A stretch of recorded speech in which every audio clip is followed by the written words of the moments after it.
Hello, everyone. Claire Jones from Clarifications Coaching. This is the next video in a series where I go over how I incorporate my own coaching practices into my life and how I basically walk the walk as well as talk the talk.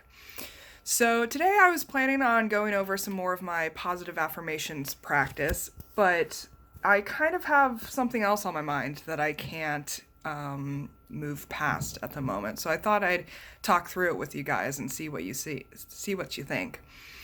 So I was having a meeting this morning with the two lovely ladies that I run wellness workshops with, and we were going over our workshop scripts to incorporate some feedback that we received at our last workshop. And this feedback basically was to incorporate more of our personal stories into our workshop script to make it more engaging and personable for the participants in the workshops and to engage them in an emotional way and make them feel like we really understood them as individuals, not just as people talking at them. And I thought this feedback was pretty funny because it really parallels some of the work that I've been doing lately as I've been going through a rebranding process. I hired a branding coach about 3 months ago, and we've been in the process of trying to work through my website copy and stuff like that. And what I've discovered is that because of my academic background, when I write content, it's very academic.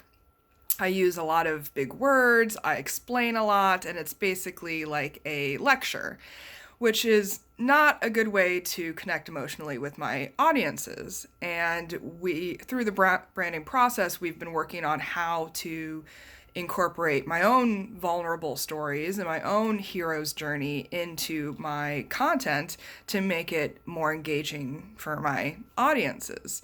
So I thought that this feedback for the workshop just really funnily paralleled the work that I've been doing in my branding work. So I thought, great, I have all this information from my branding work, I can easily incorporate it, no problem.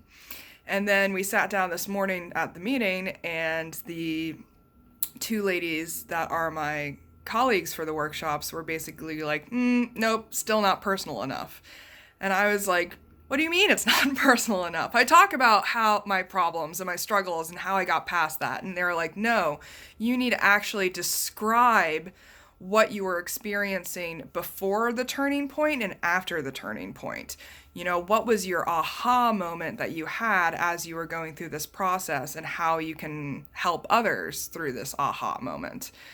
And as we were talking through this and reworking the script, I basically realized that my aha moment was learning about the Neuroleadership Institute's research. And it's really funny because up until the point that I found the Neuroleadership Institute, I was really miserable. I was coming out of closing down my first business, and I was broke, I was alone, I was depressed. I was basically a cum laude college graduate who was unable to pay my own bills, and I found myself burnt out and on food stamps twice by the age of 26.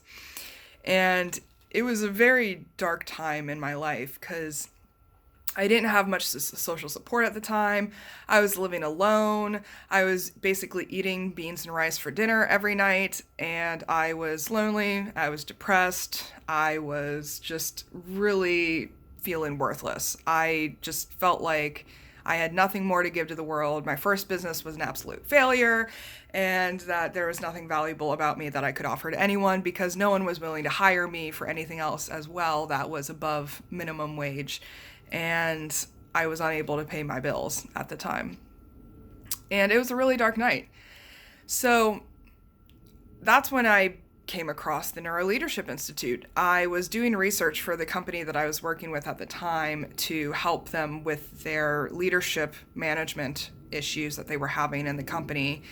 And I found the Neuroleadership Institute research, and I basically became completely fascinated with it. I was reading their 600-page textbook for fun in my free time.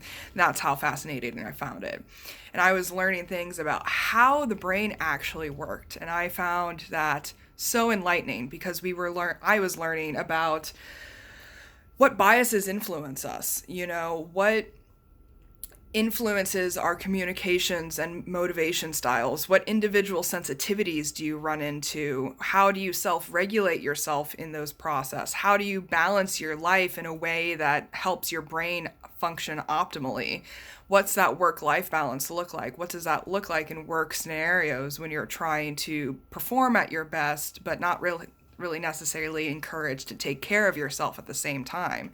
These are all issues that the Neuroleadership Institute grapples with, because in order to be a good leader, you have to be able to have work-life balance. You have to have self-care. You have to be able to self-regulate yourself. You have to know how to talk to people effectively.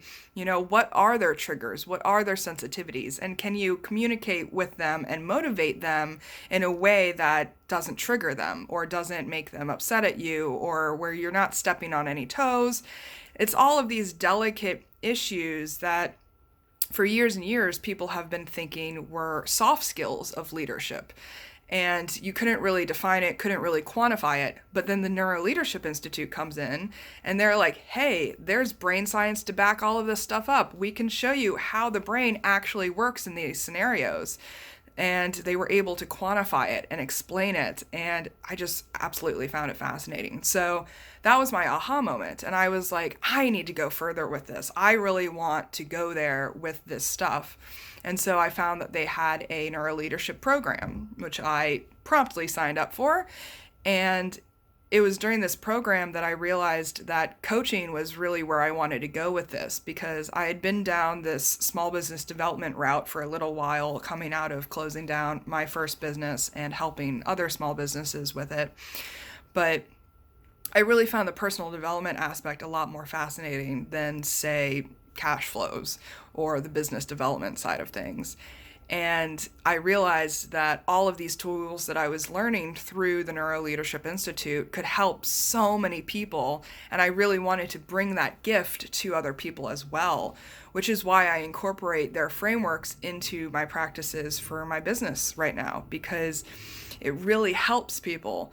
If you understand the healthy mind platter and those 7 areas that you really need to balance for your life to be a good life, you can perform better, you can be more productive, you can be more effective, you can be a better leader, both in your life and in your business. There's a lot of benefits to studying this kind of stuff and understanding this kind of stuff. So that's basically why I do what I do and how I do what I do, and how I incorporated the tools into my own life so that I'm in a much better place right now. I went from feeling lonely, depressed, and worthless to feeling connected and joyful and valuable. And I understand my gifts now that I've gone through the process of incorporating their research into my life. I understand how to self-regulate. I understand how to make decisions. I understand how to collaborate with others and facilitate change in effective ways. Those are all aspects of neuroleadership that are vitally important for anyone who is going through their own businesses and their own lives. So that's basically what I wanted to talk about today. So what do you guys think? Is this something that you are also interested in? Do you struggle as well with those kind of things? Let me know. So I know it was a little different from usual, but I enjoyed myself, so I hope you guys enjoyed it as well. So let me know if you'd like to see anything else on this. And until next time, please subscribe to my YouTube channel or follow me on Instagram at Clarifications Coaching. And as always, please leave any comments or questions below, because I love hearing from you guys. Let me know what you think for sure. All right. Love you all. Take care. Have a good one.